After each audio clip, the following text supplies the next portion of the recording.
করে যাও।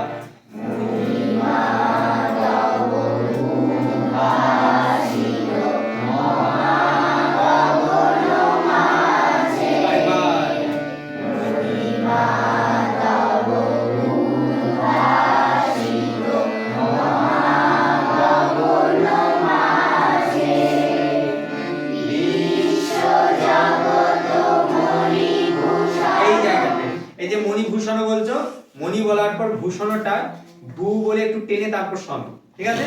তাহলে মণিভূষণ, মণিভূষণ, ওকে?